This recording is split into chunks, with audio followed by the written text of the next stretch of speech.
네, 윤석열 대통령 탄핵 심판의 증인으로 출석한 김현태 707 특임단장이 이제 곽종근 전 특전사령관으로부터 110명이 넘으면 안 된다 이런 취지의 지시를 받았다 앞서 증언을 했습니다. 하지만 110명이 또 국회의원을 의미하는 건지는 몰랐고 끌어내라는 지시도 없었다 이렇게 밝혔는데요. 자세한 내용 헌법재판소 나가 있는 취재기자 연결해서 알아보도록 하겠습니다. 김영수, 김다연 기자 나와주시죠. 네, 헌법재판소에서 윤석열 대통령의 탄핵 심판 6번째 변론기일 소식 정리해드리겠습니다. 12시가 되기 직전에 증인신문이 마무리됐고요. 잠시 휴정된 상황입니다. 오후 2시에 다시 변론이 재개됩니다. 윤 대통령은 이 헌재에서 도시락으로 점심을 해결한 걸로 파악이 됐습니다. 오전에 있었던 증인신문 내용 좀 간단히 정리해보겠습니다. 일단 김현태 특임단장이 증인으로 나왔고요. 어떻게 진행됐는지 간략하게 좀 김다은 기자가 정리해 주실까요? 네, 증인신문은 오늘 오전 10시 20분쯤부터 진행이 됐고요. 1시간 40분 가까이 이어졌습니다. 김현태 단장은 곽종근 사령관으로부터 150명이 넘으면 안 된다는데 들어갈 수 없겠느냐 이런 취지의 지시가 있었다고 증언했습니다.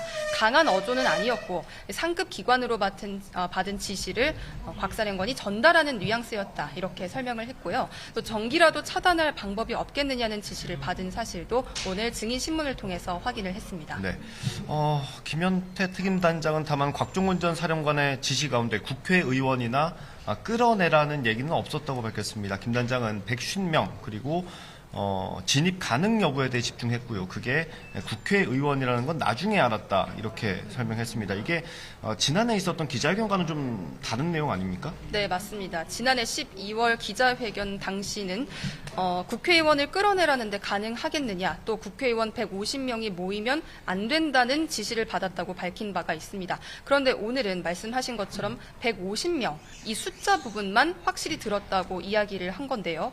말이 좀 달라진 부분이 있습니다. 김 단장이 증인신문을 마친 뒤에 기자들과 만나서 이 부분을 확인을 해봤는데요.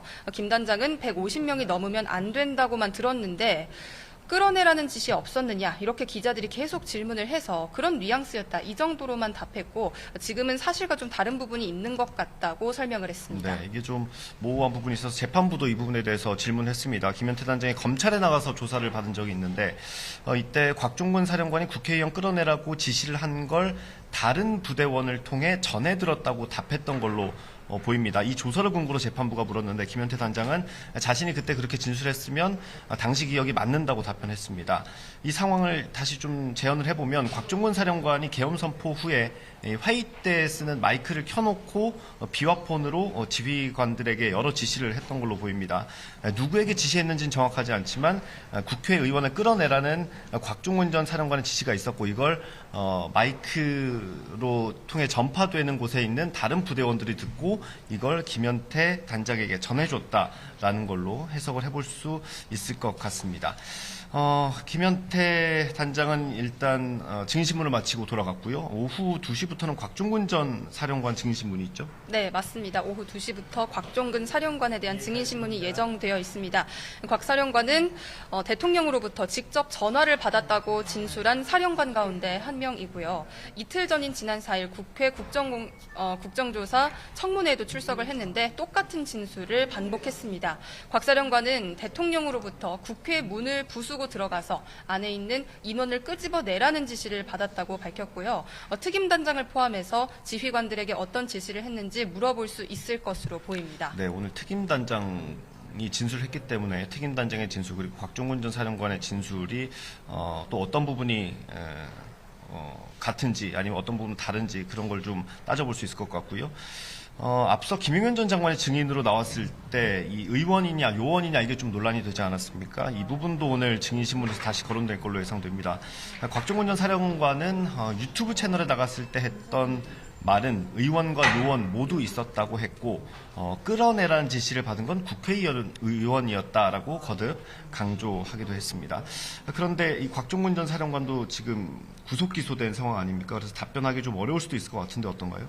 네, 맞습니다. 지금 재판을 받는 상황이기 때문에 좀 답변이 제한될 가능성이 있긴 합니다. 일단 조금 정리를 해보면 계엄 사태에 관련이 된 핵심 군 사령관으로는 여인형 당시 방첩사령관, 또 이진우 당시 수방사령관, 또 전현직 정보사령관과 오늘 나오는 곽종근 특전사령관 정도를 꼽을 수가 있겠는데요. 이 가운데 여인형, 또 이진우 사령관은 이틀 전 탄핵심판 증인으로 나왔죠. 그런데 이 둘은 형사재판이 진행되고 있다는 이유로 대부분 질문에 답변을 피하기도 했습니다. 말씀하신 것처럼 곽 사령관도 구속 기소된 상황이기 때문에 상황은 비슷합니다.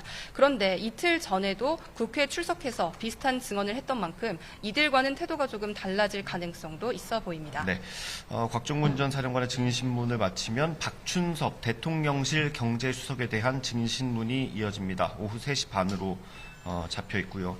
대통령실 참모 중에 처음으로 탄핵 심판에 나오게 되는 겁니다. 윤 대통령 측이 신청한 증인이고요.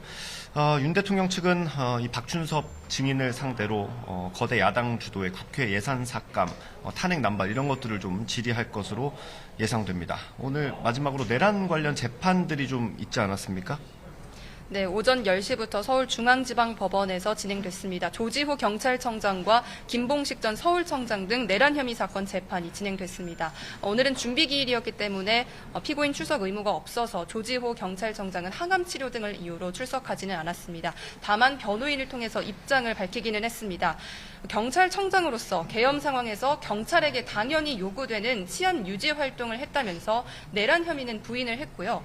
오늘 오후에도 노상원 전 정보사령관 등 관련자들의 형사재판이 진행될 예정입니다. 네, 탄핵 심판이 이제 한 20분 정도 뒤면은 시작이 됩니다. 곽종근 전 사령관이 어떤 증언을 하게 될지 주목되고 있습니다. 헌법재판소에서 전해드렸고요. 상암동 스튜디오 나와주십시오.